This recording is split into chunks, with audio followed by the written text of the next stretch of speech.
Hello, my name is Leah Surratt. I'm from Boston, Massachusetts. I have an undergrad in communications here at Canisius, and I will be finishing up my master's in sports administration this next semester. I'm currently a senior on the women's basketball team here at Canisius, and I'm looking forward to sharing my ideas with you. I believe that TED Talks start with an idea, and my idea is to convince you how important leadership is in the sports world. My goal is to get you, my audience, to see that leadership is important for success on the court, field, ice, track, mat, in the pool, etc. Now, leadership is important in everyday life, but I specifically believe that without leadership in the sports team, they can never really succeed. So, my question to you is, what is leadership?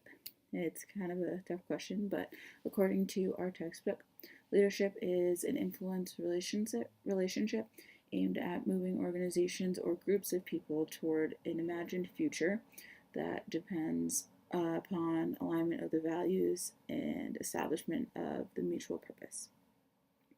My next question for you to think about is, what makes a good leader? Now, a good leader can be defined in many different ways, and people may have many different opinions about it. But I believe that a good leader has specific characteristics that motivate a team to achieve its highest level of performance, and while doing that, creates a very good team organization during the process. um, Effective leaders don't always require passion or being visionary, but it needs leaders who are adequate with skills and strong abilities to work under pressure. Leaders are consistently exposed to new things and challenges, adversity, different situations, which demands a very high grade of flexibility and knowledge. Leadership really could relate to pretty much any team, could be in the workforce. It's obviously apparent in the work world right now.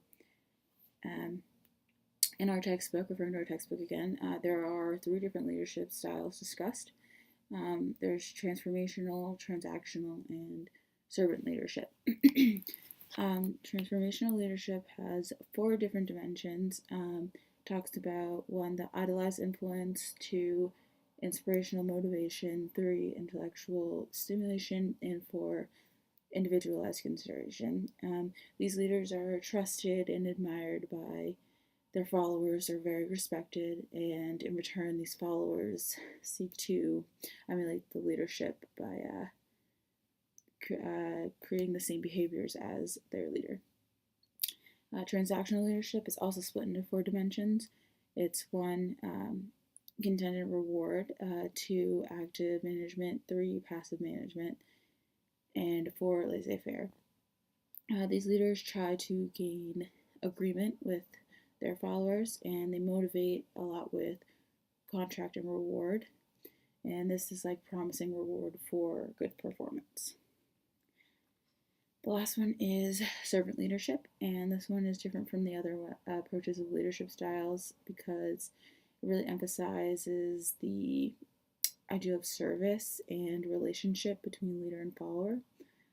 Servant leadership is a very people oriented approach to leadership that allows, it also just includes ethical and moral components as well.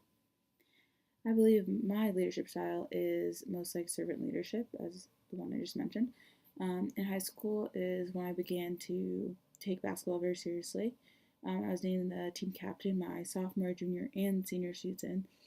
And though it was high school, it came with a lot of responsibility that I was not very used to. I'm a very quiet, keep to myself kind of girl. I don't really like conflict or when things really go bad. So leadership in general was just completely new for me. Um, I had seen a lot of good leaders on TV and coaches and things like that, but I'd never really thought of myself as one. In high school, my team was not really the most talented in the world, but using my leadership skills, I often dealt with a lot of adversity and brought my team together. I did this by using the servant leadership style. I was very into my teammates' relationships with myself and with each other. I wanted to make sure that their needs were met, and that while doing this, I made sure to keep um, all things ethical and moral, and really kind of held it to the standard that I believe in. I had never been really super vocal or take charge, but I found kind of this different way that was more suitable with my personality to lead on and off the court. Really took time, but I got used to it, and I really took the time to just relate and try and motivate my teammates, and it made it a lot easier for me with this specific type of leadership style. With some leadership and hard work, my team actually ended up turning things around, and we ended up making the state playoffs my junior and senior season, which was awesome. It hadn't been done in a very long time. Along with my leadership style, I would have to say my coach from high school was very similar to me, actually. I would say he also had a little more of transactional leadership style with him, because he really believed in the contract and reward philosophy, which I wasn't opposed to, but just didn't think it was completely effective with the team that we had. But overall, I had a really great high school experience and learned a lot about leadership and myself. Now that I'm at the collegiate level, things are a bit different. I've now experienced different leadership styles with different coaches, from assistant to head coach. I believe that my current head coach right now is a transactional leadership style. He tries to get us to agree and to work hard to make it the purpose and goal. He manages the team in a way, while also being a head coach. He's really big on contract and reward as well. The thing is, between high school and college, reward is a little different. It's not always a prize, it's things like playing time, which is very important for a lot of collegiate athletes. Many people believe that specific leadership styles are the only ones, specific ones are the only ones that are successful. And I'm just here to share that I don't think that's the case. The styles are different. They all can lead to success in different ways.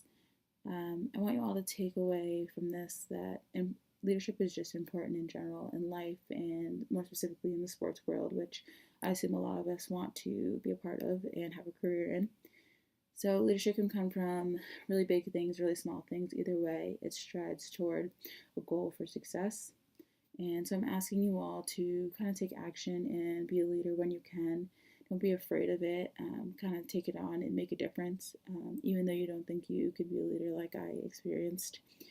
And after this class, I would definitely believe all you know how important the leadership is in this world. So hope to see you guys take action in this world. Thank you all for listening, and best of luck to you all.